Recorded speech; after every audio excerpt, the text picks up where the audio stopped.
नमस्कार दोस्तों, नमस्कार व्यापार के पड़ोसियों। मजबूती से पकड़ लीजिए क्योंकि अब हम चल पड़े हैं। रूस के बाजार में अपने उत्पाद के साथ प्रवेश करने के 3 कारण। पहला कारण, रूस एक आकर्षक लेकिन अक्सर कम आंका गया बाजार है। रूस में 144 मिलियन लोग रहते हैं। यह जाहिर है चीन से कम है, ये भारत से भी कम है, लेकिन रूस में नागरिकों की क्रय शक्ति भारत से अधिक है और चीन की तुलना में थोड़ी अधिक है। और इसका मतलब है बिल अधिक है, खरीदारी अधिक बार होती है। यह कारण नंबर 1 है। दूसरा कारण, कम प्रतिस्पर्धा। जब चीन में प्रति 1000 नागरिकों पर 134 कंपनियां होती हैं तो रूस में यह केवल 46 कंपनियां हैं, यानी रूस में भी प्रतिस्पर्धा है, लेकिन यह चीन की तुलना में 3 गुना कम है। इसका मतलब है कि रूस में हर एक ग्राहक का ध्यान आकर्षित करने की प्रतिस्पर्धा 3 गुना कम है। हमारे यहाँ भारत में तुलनीय आंकड़ा है प्रति 1000 लोगों पर 40 कंपनियां, इसलिए प्रतिस्पर्धा कम है, क्रय शक्ति अधिक है। ये था कारण नंबर 2। तीसरा कारण, रूस में ऑनलाइन व्यापार बहुत विकसित है। इंटरनेट की पहुंच 90% है।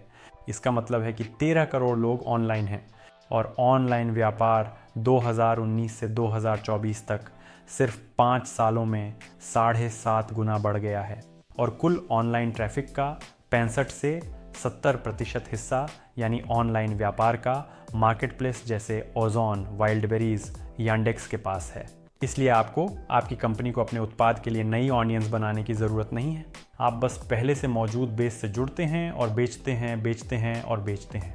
और अगर आपके पास पहले से रूसी बाज़ार में प्रवेश करने का नकारात्मक अनुभव रहा है तो आइए कारणों को समझते हैं और आइए उन तरीकों और गलतियों को समझते हैं जो आमतौर पर अन्य देशों के उद्यमी सबसे ज़्यादा करते हैं। और हम 3 मुख्य और प्रमुख कारणों को अलग करेंगे कि बिक्री क्यों नहीं होती। पहला कारण है ऐसी प्रणालियों के माध्यम से प्रवेश करना जैसे कि ओज़ोन ग्लोबल, जो अन्य देशों से, चीन से, भारत से रूसी बाज़ार में बेचने के लिए होती हैं। ऐसी प्रणालियों जैसे ओज़ोन ग्लोबल में समस्या क्या है?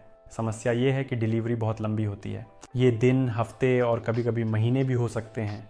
लेकिन रूसी बाज़ार ई कॉमर्स के मामले में बहुत बिगड़ा हुआ है। रूसी खरीदार आज ही सामान पाने का आदी है और बहुत हुआ तो कल तक। और अगर आपकी डिलीवरी का समय 2-3 दिनों से ज़्यादा है तो आपकी बिक्री नहीं होती, बिक्री बहुत ही कम होती है। यही पहली वजह है कि आपकी बिक्री नहीं हो रही है। दूसरा कारण है सामान की पैकेजिंग। जो चीज़ भारत, चीन, तुर्की या वियतनाम में अच्छी दिखती है वह हमेशा रूस में रूसी खरीदार के लिए उतनी आकर्षक नहीं लगती। इन सभी देशों में और वास्तव में किसी भी देश में पैकेजिंग बहुत महत्वपूर्ण होती है, जो ख़ास तौर पर वहाँ के लोगों के स्वाद और उस उपभोक्ता के लिए बनाई जाती है जो उस देश में रहता है। इसीलिए रूसी तरीके, रूसी आकार, प्रकार, प्रस्तुति और रंग भी बहुत मायने रखते हैं। ये सब कुछ खास तौर पर रूसी उपभोक्ता के स्वाद के अनुसार होना चाहिए। मान लीजिए हम ऐसे मेटल के शेल्फ्स बेच रहे हैं जो चीन में बनते हैं। जब कोई चीनी निर्माता या चीनी विक्रेता ओज़ोन ग्लोबल के माध्यम से रूसी बाज़ार में आता है तो आमतौर पर वह बस शेल्फ ही पेश करता है। लेकिन जब हम ऐसा करते हैं तो हमें पता होता है कि रूसी उपभोक्ता को क्या चाहिए। हम इसे किचन के लिए शेल्फ, अपार्टमेंट के लिए शेल्फ, गैराज के लिए शेल्फ और ख़ास उद्देश्यों के लिए शेल्फ के रूप में पेश करते हैं, जैसे कि पौधों की नर्सरी के लिए शेल्फ भी लगाते हैं। मान लीजिए ये बिक्री को कई गुना बढ़ा देता है।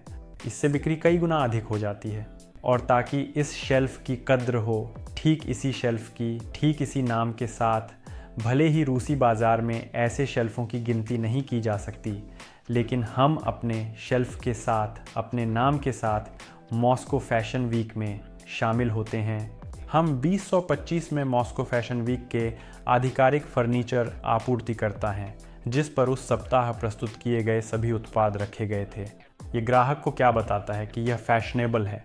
और ऑफलाइन दुनिया में ऐसी तरक्की के साथ हम अपनी बिक्री और अपने प्रोडक्ट कार्ड्स को इस मॉस्को फैशन वीक से जोड़ सकते हैं और हमारी बिक्री कई गुना बढ़ रही है, जो दूसरे देशों के उद्यमी नहीं कर सकते। और तीसरा कारण है प्रोडक्ट कार्ड का बाहरी रूप। अक्सर मार्केट प्लेस पर कार्ड बिक्री में कन्वर्ट नहीं होते। यहाँ तक कि बेहतरीन उत्पाद भी अटक सकते हैं और बिक नहीं सकते अगर कार्ड अच्छी तरह से नहीं बनाया गया हो। बाहरी रूप, टेक्स्ट, शीर्षक, यह सब रूसी ग्राहक के स्वाद को ध्यान में रखते हुए होना चाहिए। अगर यह सब नहीं है तो बिक्री भी नहीं होती। अगर हम निष्कर्ष निकालें तो ओज़ोन और वाइल्डबेरीज ग्लोबल ऐसे हैं जैसे आप ऐसी चाय बेच रहे हो जो 1 महीने बाद ही तैयार होगी।